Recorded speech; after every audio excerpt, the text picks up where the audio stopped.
na tayo. Pasok na naman natin, ano? Kinakabahan ako sa teacher natin. Yung teacher natin. Tawag na ako agad yung mga teacher. Good morning, everyone. So I am your teacher, Micaela Grace Cadalatos, and I will be your teacher for this subject. Since it is our first day of class today, gusto ko kayong makilala lahat.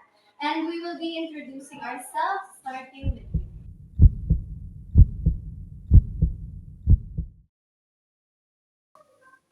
Hi classmates, my name is Joyce Anes Rina and I'm 18 years old.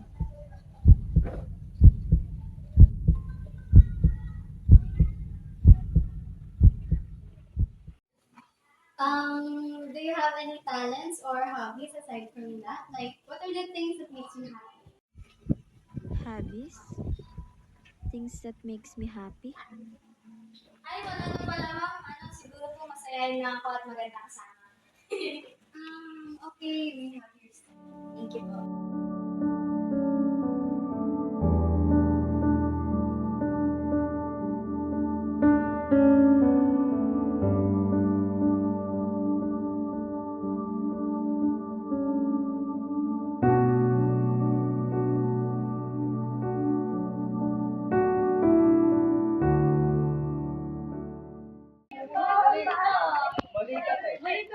Uy, Joyce! Gusto mo ba sumali sa amin? Kulang kasi kami. Oo nga, di ba magaling ka sumayaw? Ayun na lang. Kahit tsaka kaya nyo na yan. Kailan nyo ba ako nakitang sumayaw? Wait, nakita nga namin yung video mo nung bata ka eh. Tignan mo. Ito. Ano ba naman kayo? Bata ba ako niyan? Hindi na ako marunong ngayon. Sige, una na ako ah. Uy, sure ka! Sumali ka na kasi sa amin. Kulang kami ng isa. Di na kaya nyo na yan. Magagaling na kayo. Alam nyo kaya nyo yan. Bye. Bye. Bye. Okay, from the start. From the start. Ako sasayaw ulit? Ba't parang mas kilala pa ako ng ibang tao? Alam ba nila yung nararamdaman ko? Teka, ba't ganito yung nararamdaman ko? Ba't parang nahihirapan ako na gawin yung mga bagay na madali ko lang naman nagagawa dati? Is it because I feel unwanted? I feel unloved? I feel I'm an option? Na parang kilala ko ng mga tao bilang isang masayahin? Nice. Lord, sino ba talaga ako? Ano ba talaga yung purpose ko? Paano ba ako mabubuhay ng may dahilan katulad ng iba?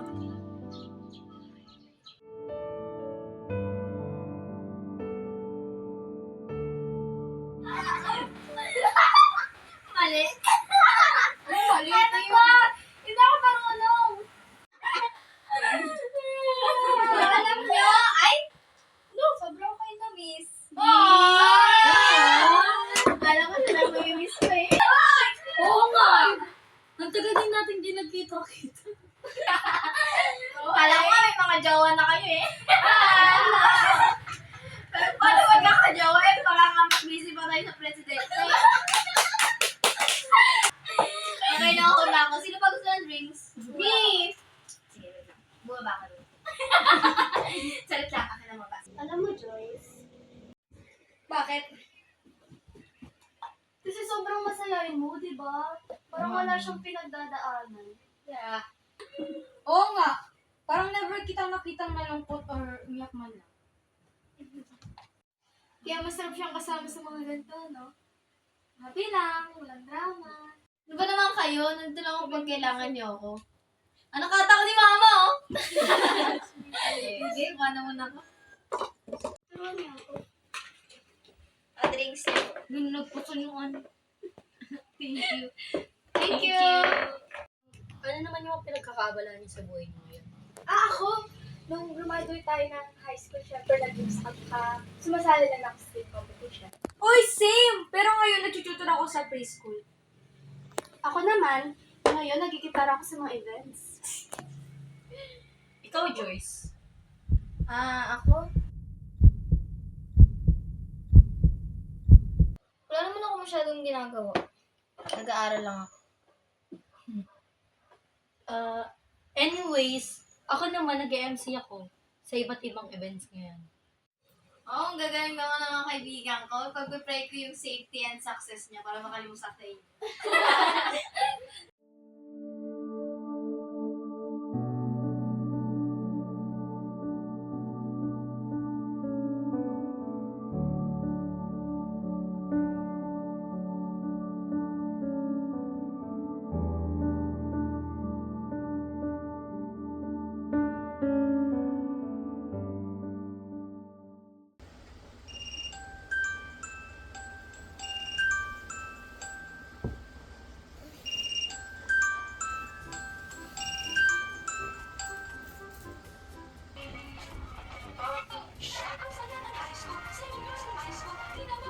Ati ko masabi, nago isa.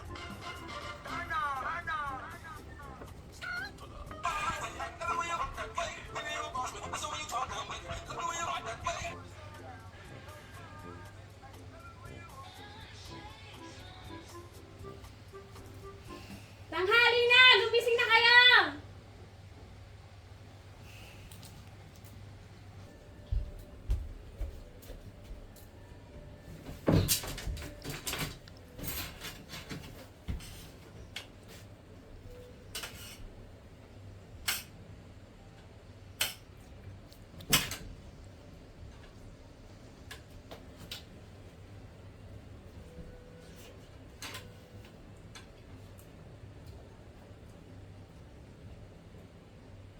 Ma, ako na magbugas ah.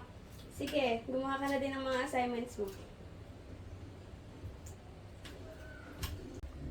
Oo nga pala, bakit di ka sumama sa mga pinsan mo?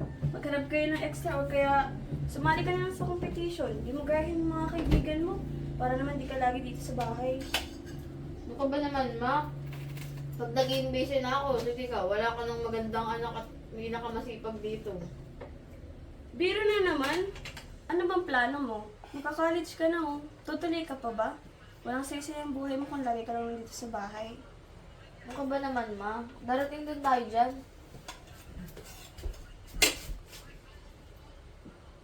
Ako na to oh. Bukas nga pala pumunta ka sa may baptist para naman may matutunan ka. Kailan po tayo nagmamaka-Diyos, ma? Try mo lang para naman may magawa ka sa buhay mo. Hindi ka sasama? Next time na lang, marami pa akong ginagawa eh. Okay po. Kaya ba hindi ko maintindihan ang sarili ko? Kasi hindi ko alam kung saan nagmula ang lahat. Kaya hanggang ngayon, hindi ko pa din alam kung sino ako at kung mahalaga ba ako.